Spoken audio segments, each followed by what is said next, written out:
Prince Vextar stood before the massive holographic display in the war room of the Zephyrian flagship.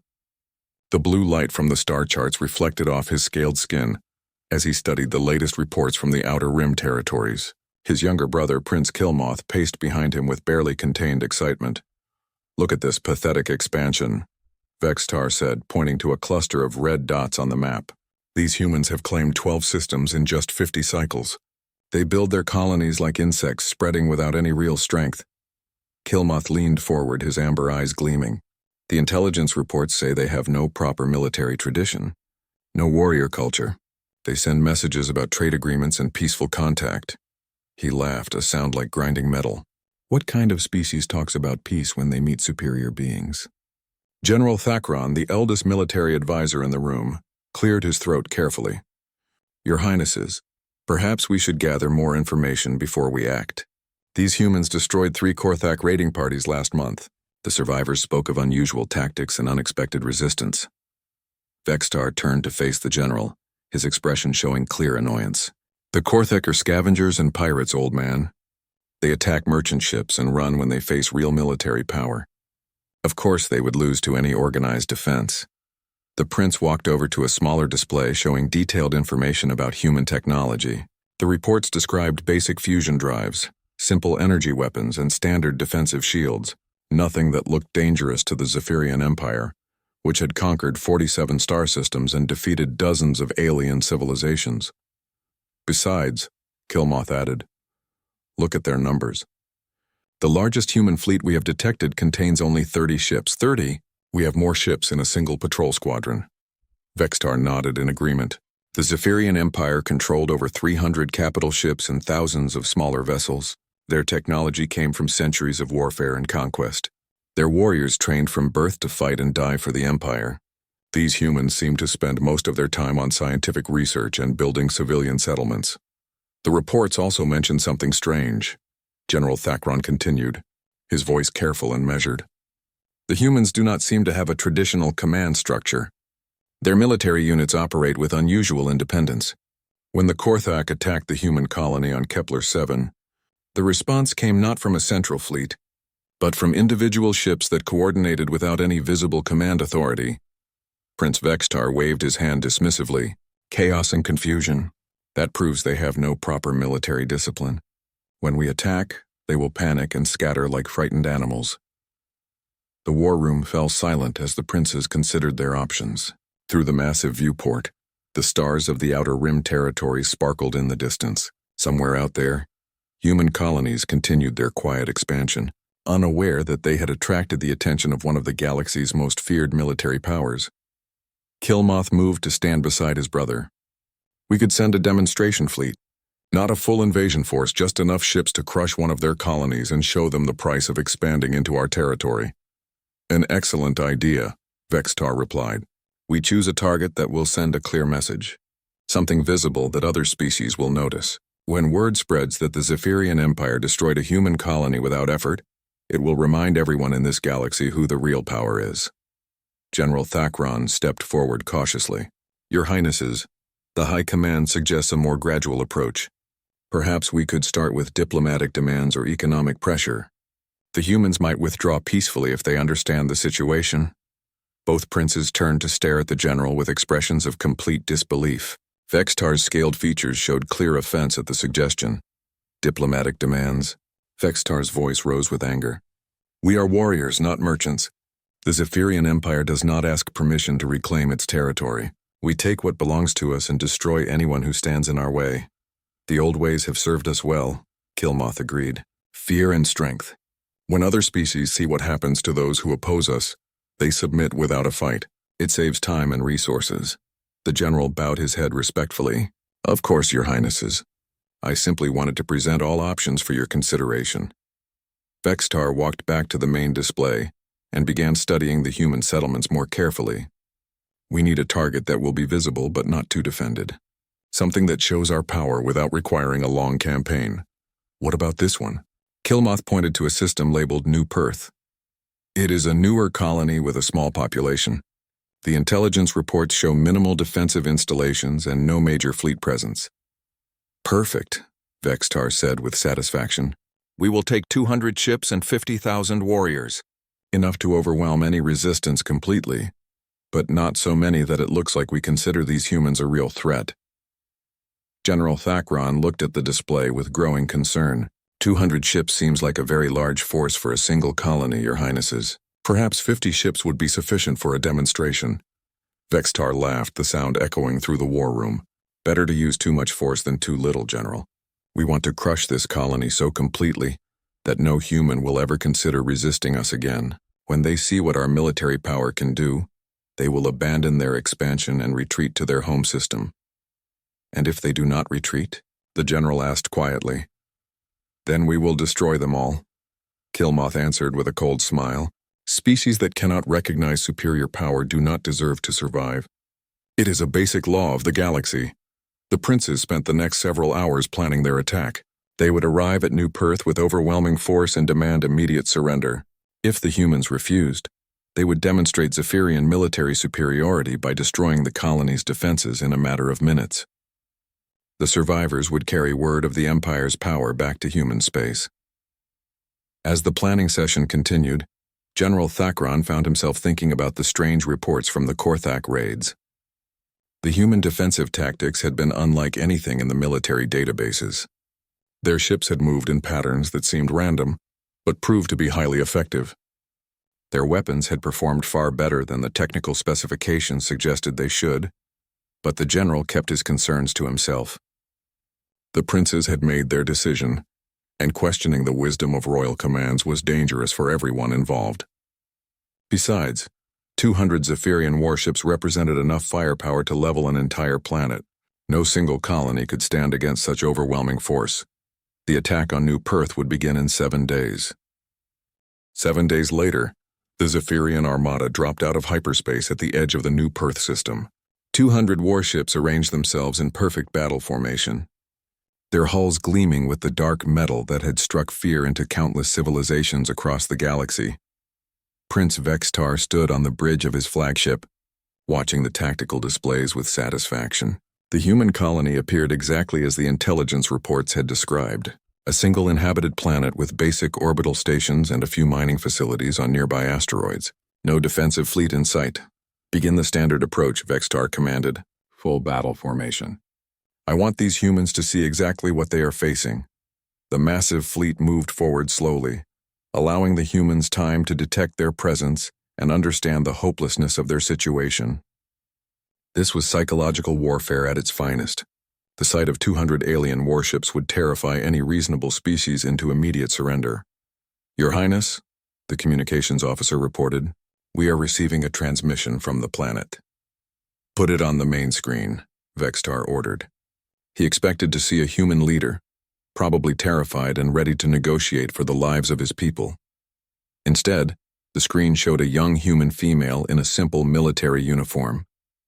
She appeared to be sitting in what looked like a small spacecraft, not a command center or government building.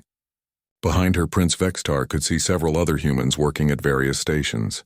This is Lieutenant Sarah Chen of the Earth Colonial Defense Force, the human said in a calm, professional voice. You have entered the New Perth system without permission or invitation. Please identify yourselves and state your business here. Prince Kilmoth, who had been watching from his own command station, burst into laughter. Did she just demand that we identify ourselves? Does this creature not understand what she is looking at? Vextar found himself momentarily speechless. He had expected fear, panic, or desperate pleas for mercy. Instead, this human was speaking to him as if she had the authority to question his presence. Human, Vextar said, his voice carrying the authority of countless military victories. I am Prince Vextar of the Zephyrian Empire. You are looking at 200 warships and 50,000 of the finest warriors in the galaxy.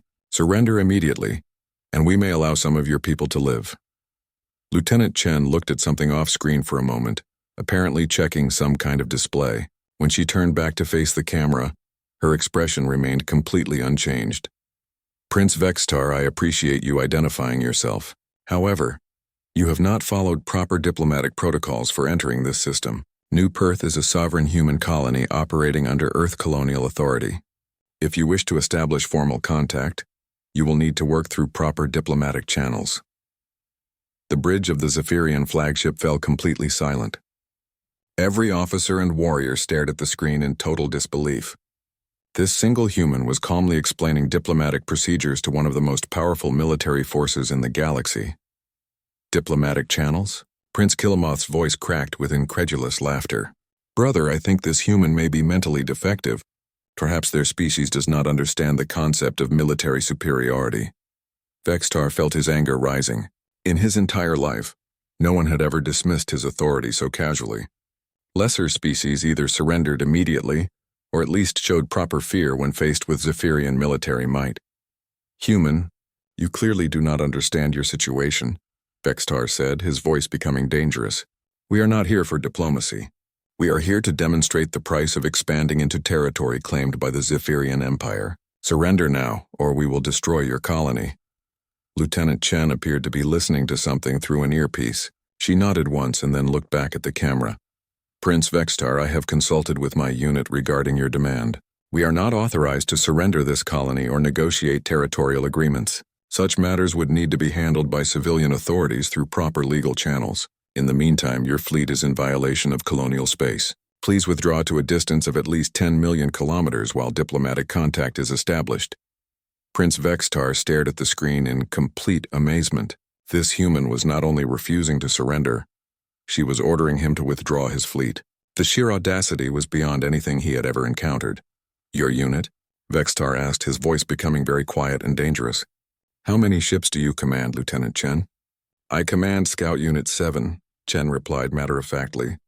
12 personnel operating from a single reconnaissance vessel. We are currently conducting routine patrol exercises in this system. The bridge erupted in shocked murmurs. 12 humans, a single small ship, and their leader was calmly ordering a fleet of 200 warships to withdraw. General Thakron, who had been monitoring the conversation from the tactical station, approached the prince's command chair. Your Highness, perhaps we should consider that this human may be stalling for time while a larger fleet approaches. Vextar gestured to the sensor operator. Report. Are there any other human ships in this system? No, Your Highness. Long-range sensors show only the single small craft that is transmitting to us. No other vessels within 12 hours of travel time. Prince Killamoth laughed again, but the sound was becoming strained. 12 humans in a single small ship are ordering us to withdraw. Brother, we have to destroy them. Not for military necessity, but to preserve our dignity. Vextar found himself in a situation unlike anything in his military experience. Destroying 12 humans would hardly count as a glorious victory, but allowing them to defy the Zephyrian Empire was completely unacceptable. Lieutenant Chen, Vextar said, his voice now carrying deadly certainty. You have one final opportunity to surrender. If you refuse, we will consider your unit as representing active resistance to the Zephyrian Empire. Lieutenant Chen appeared to be consulting with her team again. After a moment, she turned back to the camera with the same calm expression. Prince Vextar, I understand you believe you are in a position of strength. However, you should know that Scout Unit 7 is trained and equipped for contact with unknown hostile forces. We will defend this colony and its people to the best of our ability. Defend? Prince Killamoth's voice rose to nearly a shriek. 12 humans are going to defend an entire colony against 200 warships? If necessary, Lieutenant Chen replied simply. Vextar looked around his bridge at the shocked faces of his officers and crew. In all the military histories of the Zephyrian Empire, no enemy had ever responded to overwhelming force with such complete composure.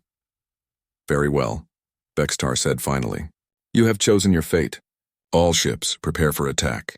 Destroy the human vessel and begin orbital bombardment of the colony. Understood, Your Highness, came the response from Fleet Command. Lieutenant Chen appeared to receive some kind of signal through her earpiece. She nodded once and then looked directly at Prince Vextar.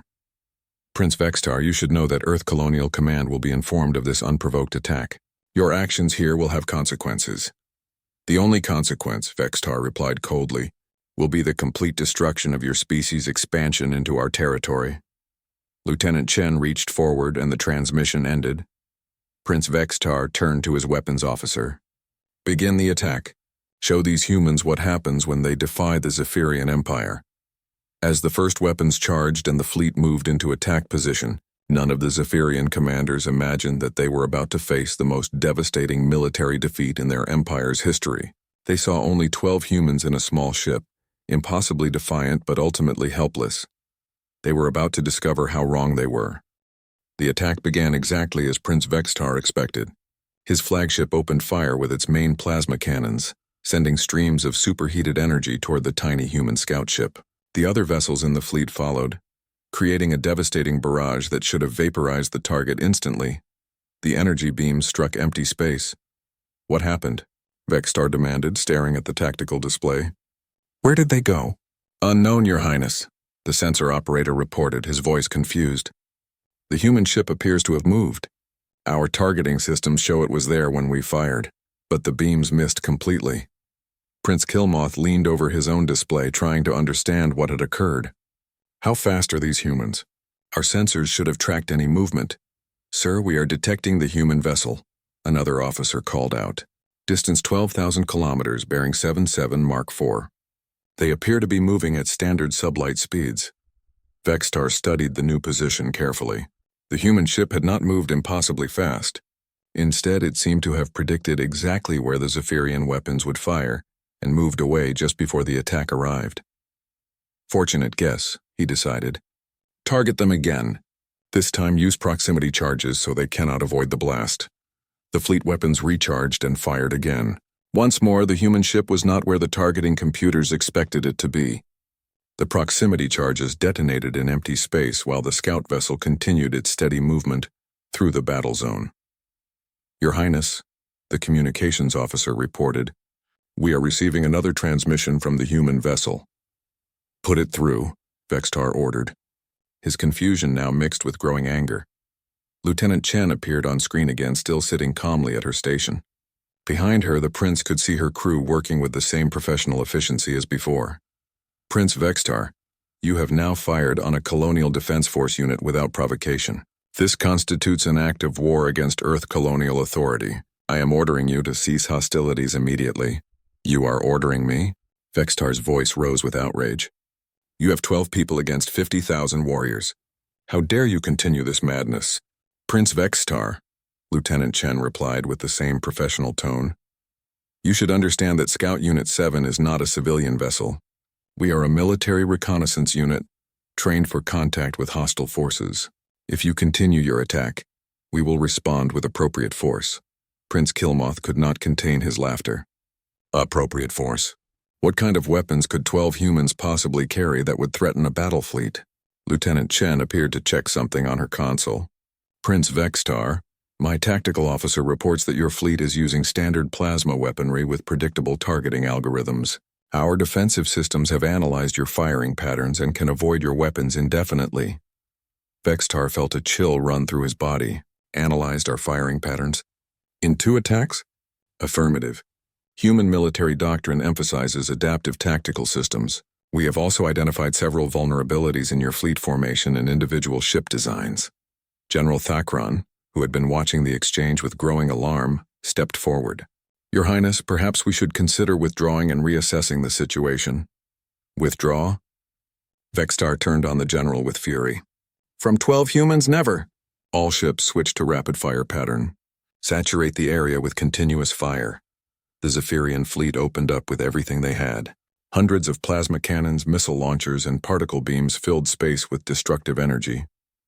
No single ship could possibly avoid such a massive barrage, but the human scout ship did not try to avoid it. Instead, it moved directly toward the attacking fleet. "Sir, the human vessel is approaching our position," the sensor operator reported with disbelief. "They are moving through our weapons fire without taking any damage." On the main screen, Prince Vextar watched something impossible. The tiny human ship weaved between plasma beams, dodged missile explosions, and somehow found paths through the deadly barrage that should not have existed. "How are they doing this?"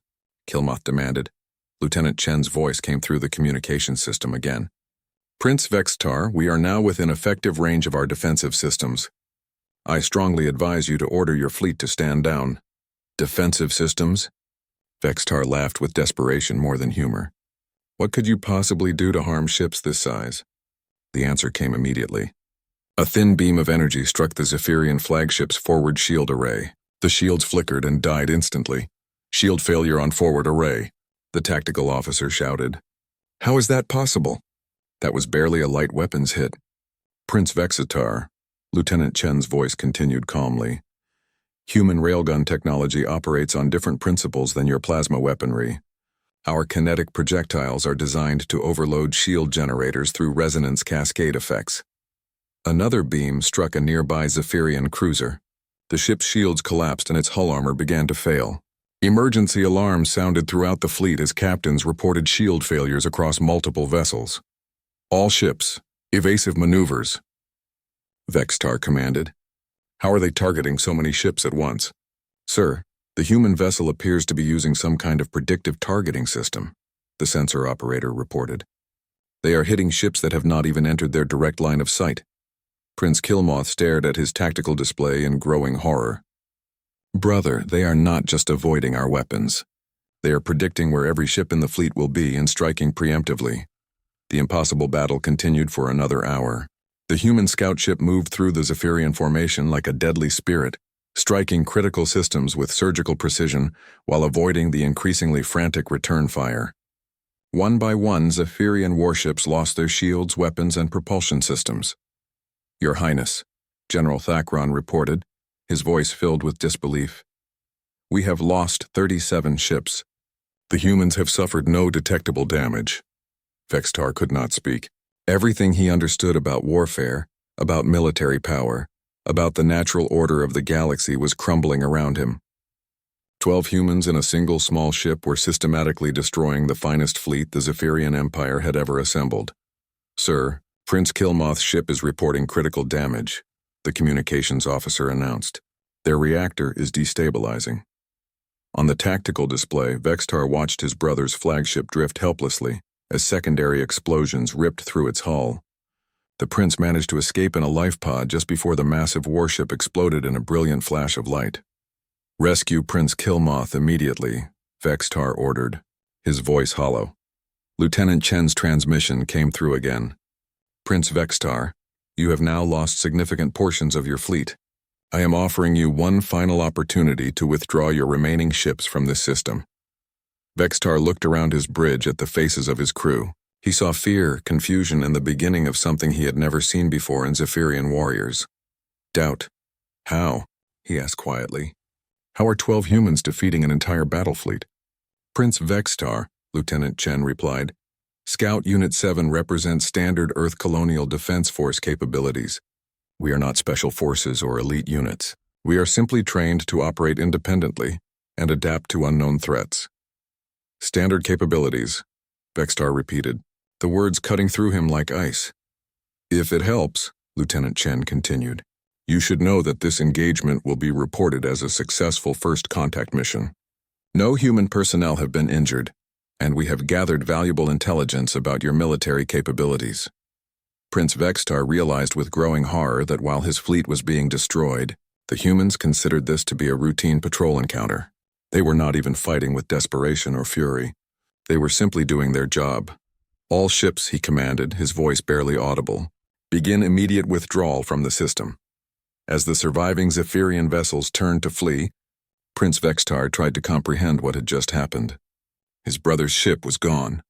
Most of his fleet was destroyed or crippled. And 12 humans in a small scout ship had done it all while treating the battle as a standard defensive operation. The most terrifying thought was just beginning to form in his mind.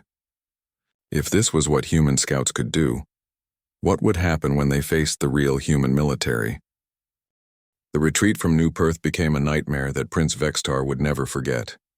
What should have been a simple withdrawal turned into a running battle across 3 star systems as the human scout ship pursued the fleeing Zephyrian fleet with relentless efficiency.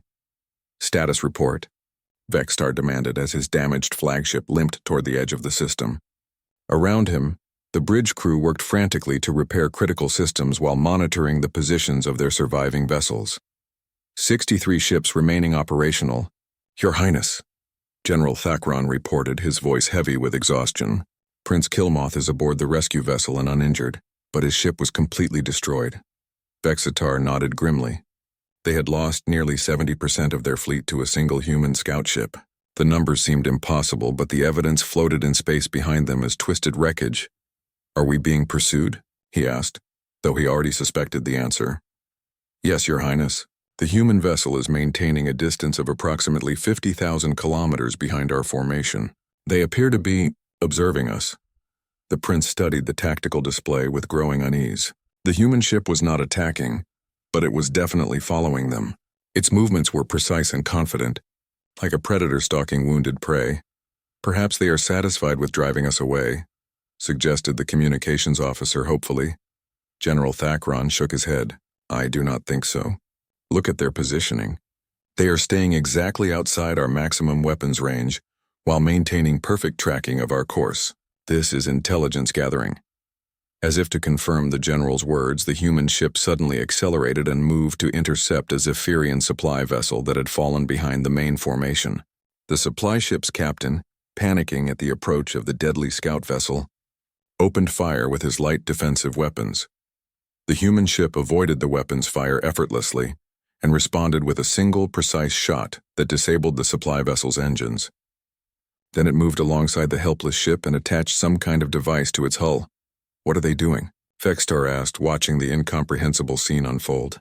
Unknown, Your Highness. They appear to be scanning our ship designs, or perhaps installing some kind of monitoring equipment.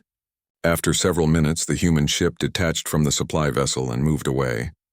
The supply ship's engines came back online and it rejoined the formation. But now every Zephyrian commander knew that the humans had somehow examined their technology at close range. Sir, we are receiving a transmission from Captain Veltar on the supply vessel, the communications officer reported. Put him through. Captain Veltar appeared on screen, his expression showing a mixture of fear and confusion.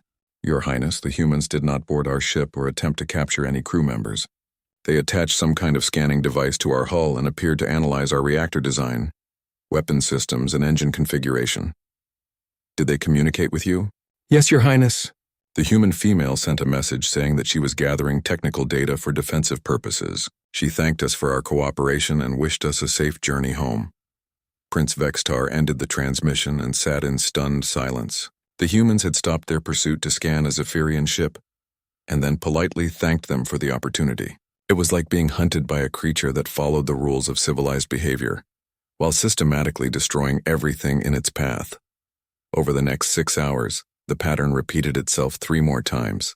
The human scout ship would intercept a straggling Zephyrian vessel, disable it temporarily, conduct some kind of technical scan, and then allow it to rejoin the fleet. Each time, the human commander sent polite messages explaining that they were gathering defensive intelligence. Your Highness, General Thakron said quietly, I believe the humans are studying our technology to learn how to fight us more effectively. They are treating this entire encounter as a learning opportunity. The realization struck Vextar like a physical blow. The humans were not just defeating his fleet.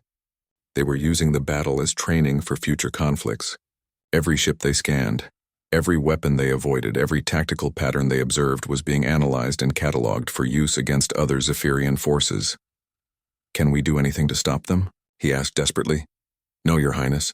Every time we have attempted to engage them, they have destroyed or disabled our ships without taking damage themselves. They appear to have complete tactical superiority. As the fleet entered the second star system, Prince Vextar hoped the pursuit would end. Instead, the human ship followed them through the jump point and immediately moved to intercept their communications relay station. Sir, they are attacking the relay station. Attacking was not the right word. The human ship approached the unmanned station and disabled its defenses with surgical precision. Then it connected to the station's communication array and began transmitting something. What are they sending? Vextar demanded. Unknown, Your Highness. The transmission is encrypted using algorithms we do not recognize. After 10 minutes, the human ship disconnected from the relay station and moved to rejoin its pursuit of the fleet. The station's automatic systems came back online, apparently undamaged except for its weapons. Prince Killmoth, who had been transferred to his brother's ship, approached the command chair with a haunted expression. Brother, I think they just sent a message home. They told their people what happened at New Perth. The implications hit both princes simultaneously. Earth Colonial Command now knew that the Zephyrian Empire had attacked one of their colonies. More importantly, they knew that a single scout unit had defeated an entire Zephyrian battle fleet. How long before human reinforcements arrive? Vextar asked General Thakron. If they respond immediately, assuming their ships are comparable to ours in speed. Perhaps 2 weeks to reach New Perth. But Your Highness, we do not know where their main fleet is based or how large their military forces might be. Vextar felt cold dread spreading through his chest. If 12 humans in a scout ship could destroy most of his fleet, what could a full human battle group accomplish? How many ships would Earth send to respond to an unprovoked attack on their colony? The pursuit continued through 2 more star systems. Each time they jumped, the human ship followed. Each time they tried to establish communications with Zephyrian command, the humans intercepted their signals and seemed to be analyzing their military communication protocols. By the time they reached the 3rd system, Vextar's fleet had been reduced to 37 functional ships. The humans had not attacked during the pursuit, but several vessels had suffered critical system failures under the stress of constant flight. Others had been forced to shut down non-essential systems to avoid detection, only to discover that the human ship could track them regardless. "Sir, we are receiving a transmission from the human vessel," the communications officer announced. Prince Vextar considered refusing the communication, but he needed to understand what these creatures wanted from him. Lieutenant Chen appeared on the screen, looking as calm and professional as she had at the beginning of the encounter. "Prince Vextar, we have been monitoring your fleet's condition during this pursuit. Several of your vessels appear to be experiencing critical system failures. What do you want?" Vextar asked, his voice hollow with exhaustion. "We are prepared to discontinue our pursuit if you can provide assurance that you will not return to attack New Perth or any other human colony." Prince Vextar stared at the screen in amazement. After destroying most of his fleet and pursuing him across 3 star systems, the human was offering to let him go if he promised not to attack again. "You would trust my word?" he asked. "Prince Vextar, we have observed your command decisions throughout this encounter. You ordered the evacuation of crew members from disabled ships before they exploded. You maintained formation discipline to protect your weaker vessels during the retreat. These actions suggest that you value the lives of your people." Vextar found himself looking at this human commander with something approaching respect. She had studied not just his military tactics, but his character as a leader. "If I give this assurance, will you return to your patrol duties?" "Affirmative. Scout Unit 7 will return to New Perth to continue our routine exercises. However, Earth Colonial Command has been informed of this encounter. Future diplomatic contact should be conducted through proper channels." Prince Vextar looked around his bridge at the exhausted faces of his crew. They had learned more about human capabilities in the past 18 hours than they wanted to know. "You have my word. Lieutenant Chen, the Zephyrian Empire will not attack New Perth again." "Thank you, Prince Vextar. We wish you a safe journey home." The transmission ended, and the human scout ship changed course. Heading back toward New Perth, Prince Vextar watched it disappear from his sensors and tried to comprehend everything that had happened. 12. Humans had defeated one of the largest military forces in Zephyrian history, and they had done it while following rules of engagement that protected civilian lives and respected military honor. What kind of species fought wars that way? And what would happen when that species decided to fight back? 3 weeks later, Prince Vextar stood before the assembled representatives of the Galactic Council in the Great Chamber on Nexus Prime. The vast hall contained delegates from over 200 alien civilizations, all waiting to hear his report about the first military contact with the humans. The prince's appearance told much of the story before he spoke a single word. His once pristine ceremonial armor was scorched and dented. His scaled features showed the exhaustion of someone who had not slept properly in weeks. Most telling of all, his eyes held a haunted quality that experienced military commanders recognized immediately. "Honored delegates," Vextar began, his voice carrying clearly through the silent chamber. "I stand before you to report on the Zephyrian Empire's encounter with the species known as humans." Council Speaker Morden, an ancient being whose species had overseen galactic politics for millennia, leaned forward with interest. "Prince Vextar, our preliminary reports indicated that you engaged a human colony with a substantial military force. What was the outcome of this engagement?" Vextar took a deep breath, knowing that his next words would change how every species in the galaxy viewed humanity. "Honored Speaker, we attacked the human colony of New Perth with a fleet of 200 warships and 50,000 warriors. We suffered catastrophic defeat." The chamber erupted in shocked murmurs. Several delegates stood to speak at once, but Speaker Morden raised his hand for silence. "Prince Vextar, please clarify your statement." Are you saying that the human colony had unexpected defensive capabilities? No, honored speaker. The colony had minimal defenses. We were defeated by a single human scout ship with 12 crew members. The silence that followed was absolute. Every delegate in the chamber stared at the Zephyrian prince with expressions of complete disbelief. Ambassador Kreshta of the Mordanian Federation was the first to recover her voice. Surely you misspoke, Prince Vextar. 12 individuals cannot defeat 200 warships. I wish that were true, Ambassador, but I witnessed it myself.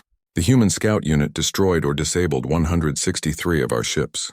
They pursued our surviving vessels across 3 star systems, studying our technology and tactics. At any point during this pursuit, they could have destroyed our remaining forces completely.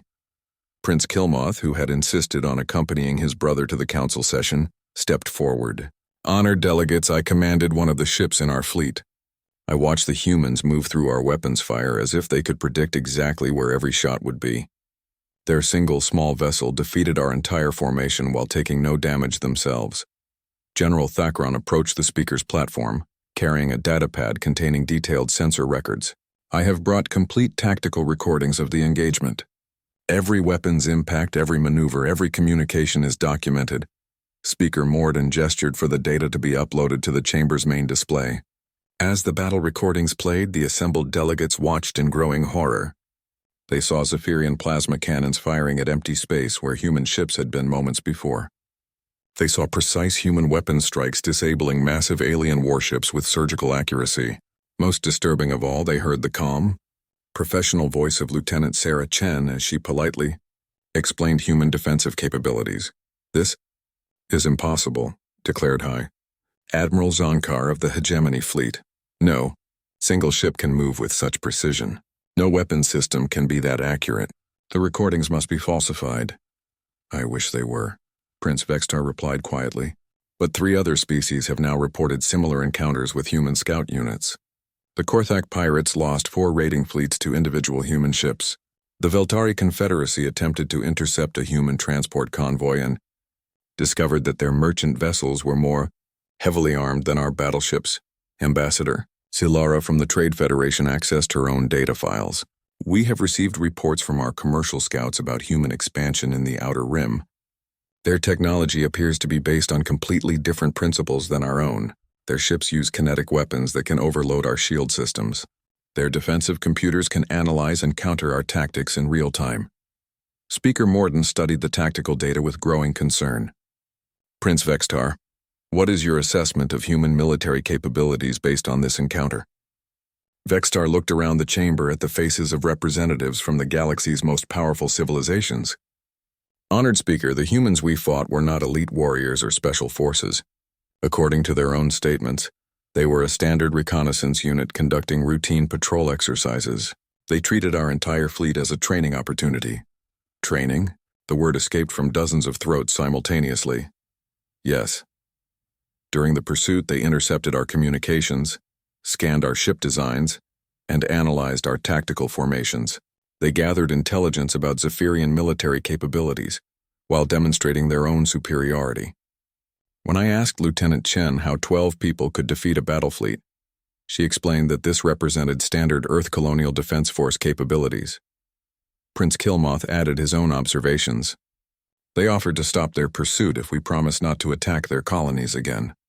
After destroying most of our fleet, they were willing to let us go based on my brother's word of honor. What kind of military force shows mercy to enemies who attack them without provocation? The implications began to sink in throughout the chamber. If humans could show such restraint after achieving total victory, it suggested a level of military confidence that was truly terrifying. Have we received any communications from Earth or human authorities? Asked Ambassador Kreshta. General Thakron consulted his datapad. 3 days ago, we received a formal diplomatic message from Earth Colonial Command. They acknowledged the incident at New Perth and expressed interest in establishing proper diplomatic relations with galactic civilizations. They suggested a neutral meeting to discuss territorial boundaries and trade agreements. They want to negotiate? Speaker Morden's voice showed his surprise. According to their message, they consider the attack on New Perth to be the result of a misunderstanding about territorial claims. They are prepared to overlook the incident if we can establish clear agreements about colonial expansion zones. The chamber fell silent again as the delegates absorbed this information. The humans had the military power to devastate galactic civilization, but they wanted to negotiate peaceful solutions to territorial disputes. High Admiral Zonkar stood slowly, his expression grim. If their scout units can defeat our battle fleets, what happens when they send their actual military forces? How many ships can Earth field? Prince Vextar had been dreading this question. According to intelligence reports, Earth Colonial Command operates at least 300 active colonies across 50 star systems. Each colony appears to have its own defensive forces. If Scout Unit 7 represents standard capabilities, then he could not finish the sentence. The mathematical implications were too horrifying to speak aloud. Speaker Morden completed the thought for him.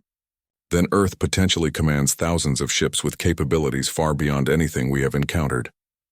Ambassador Silara accessed her trade databases. Our commercial intelligence suggests that humans have been expanding peacefully for over 30 years. They build civilian settlements, establish trade routes, and conduct scientific research. They have never shown aggressive intentions toward any galactic civilization. Until we attack them, Prince Vextar said quietly. The chamber erupted in panicked discussions as representatives tried to understand what humanity's military capabilities meant for the balance of galactic power. Several species began calculating how quickly they could establish diplomatic contact with Earth. Others discussed the possibility of forming defensive alliances. Speaker Morden called for order and addressed Prince Vextar directly. What are your recommendations regarding future contact with humanity? Prince Vextar looked around the chamber one final time before delivering his conclusion.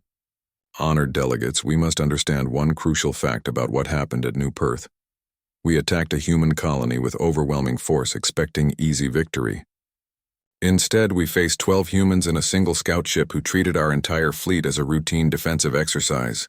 He paused, letting the weight of his words settle over the assembly. We only fought a human scout unit. If this is what they consider standard defensive capability, then humanity represents the most dangerous military force in the galaxy. Our only rational option is to ensure that we never have to face their real army. The session continued for 6 more hours as the Galactic Council desperately tried to formulate policies for dealing with a species that could destroy them all while treating such destruction as a minor patrol duty. In the end, they reached a unanimous conclusion. Humanity would be approached with every possible diplomatic courtesy, offered favorable trade agreements, and treated with the respect due to the galaxy's new dominant military power. And every civilization would pray that the humans remained as peaceful as they claimed to be. Deep in the Outer Rim territories, Lieutenant Sarah Chen filed her routine patrol report and prepared Scout Unit 7 for their next assignment.